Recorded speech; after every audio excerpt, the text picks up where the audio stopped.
you for giving me the honor of chairing this first panel at the First Jerusalem Leaders Summit. It's titled Strengthening the Rule of Law and Protection of Private Property Rights. And I know that's a mouthful, so let me give you just a short definition before I hand over to our very distinguished panel. We're going to hear from each speaker, and then I'm going to ask a question, and we will open it up to the audience here in Jerusalem for questions from the audience. So the rule of law sounds simple. And indeed, it is a simple concept, but its application, of course, is much more complex, and we're going to hear a diverse range of views from our panelists. I found this definition: the rule of law is basically that the same laws apply equally to all, meaning that nobody can be above the law. The application of the rule of law is most obvious in two areas, that is, the protection of private property rights and corruption.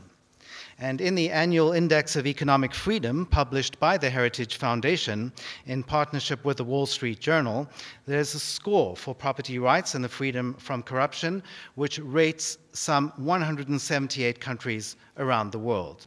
So it certainly is a fascinating subject, and we're going to hear some diverse and interesting views.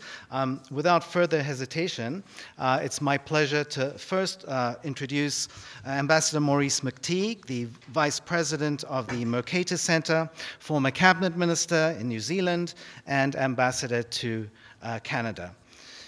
Sir.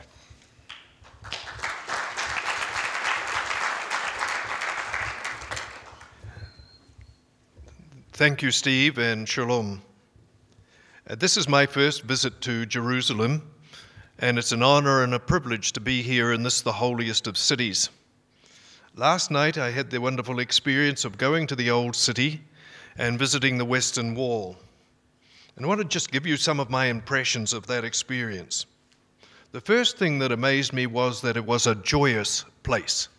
Despite the fact that there are troubles in Israel at the moment, people were happy to be there. You could see that these people were thrilled and happy and joyous about being in their own land. You could also see that there was joy in being able to celebrate their faith. These are an indomitable people, and they deserve our support wherever we might be. As I watched that experience last night, and I thought about the 3 different countries that I've lived in during my life, New Zealand for most of it, Canada and the United States, and if they were facing the kind of problems that happen here in Israel every day, it would not be that joyous. It would not be that non-complaining. It would not be that accepting. So I congratulate you on the spirit of a nation that is home and deserves always to be home. As I turn to the subject of our discussion today, I want to start with a quote from somebody who you probably have never heard of. His name is John Micklethwait, and he used to be the editor and publisher of The Economist magazine. And when he resigned over a year ago, he said, "In my view, the 21st century is going to belong to those countries that get the issues of governance right." And I think he is correct. So if I take that a little bit further, as you all probably know, 800 years ago this year, the Magna Carta was signed at a place called Runnymede in England. And getting away from all of the things that was in the Magna Carta, what it really did was that for the first time, it started to grant to people the freedom to be able to govern themselves. And that was built around the idea that laws would govern us, not individuals.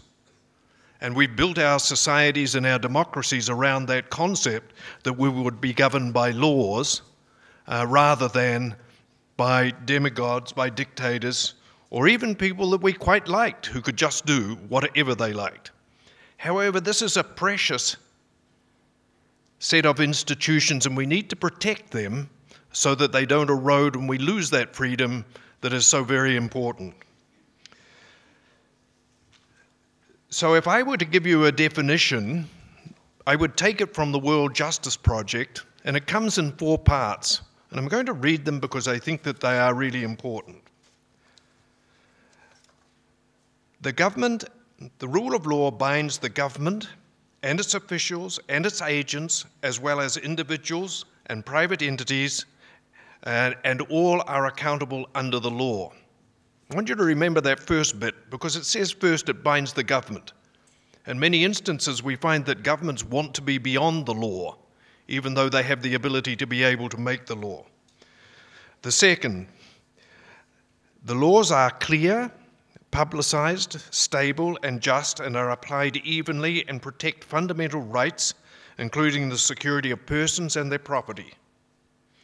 The third, the process by which the laws are enacted, administered, and enforced is accessible, fair, and efficient. And fourth, justice is delivered in a timely manner by competent, ethical, and independent representatives and neutrals who are of sufficient number, have adequate resources, and reflect the makeup of the communities they serve.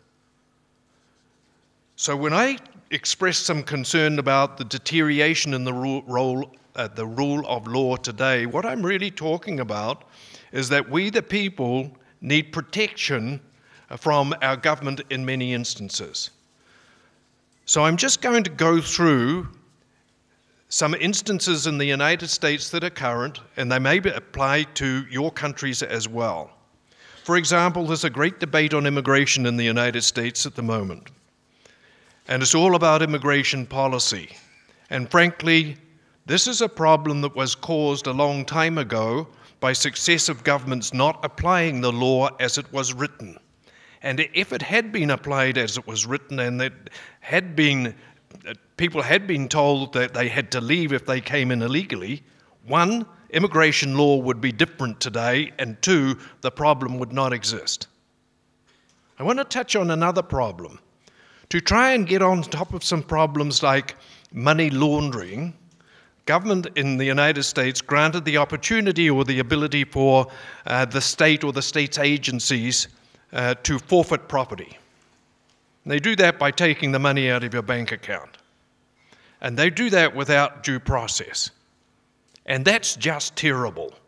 But what's happening is that more and more governments are using this, and they're allowing the agency that takes your property to use that to fund the agency's operations.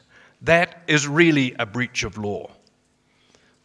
The third one I want to touch on is the making of law, because part of the protection of the rule of law is how it's made.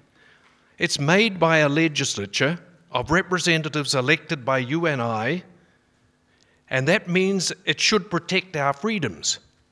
But more and more today we're seeing the laws are being made by faceless bureaucrats through regulations that are really things that should have been passed by the legislature. In my view, legislatures do not have the right to cede their lawmaking powers to anybody else. They need to take that back or be made to take it back. In many instances, legislatures have abdicated this responsibility because they do not want to have to own the difficult decisions they're being made to take. Well, if they don't want to take the decisions, go home, we can find somebody else. And that's the way it should be. The last thing is having agencies of government that have pet judges. You see, if the law is to be administered and we're going to deal with infractions of the law, we should have trust in that process being fair. More and more we're seeing government agencies in the United States that have in-house judges. That does not give the perception of fairness. And as the Wall Street Journal said very recently, over 90% of the decisions made by judges in the Securities and Exchange Commission come out in favor of the Securities and Exchange Commission. If they move them to the private sector, that number falls to somewhere in the 60% range. That means that certainly there is a bias in that process. The judges need to be taken out of agencies of government and made to stand alone in a body that we can respect and can be seen to be independent. I hope these are some of the things that will open up this debate so that we can now talk about what are the cautions that we need to take going forward, How are we going to protect these fragile freedoms? And certainly, how are we going to make governments accountable for giving me my rights as are protected in both the law and our constitutions? Thank you, everybody.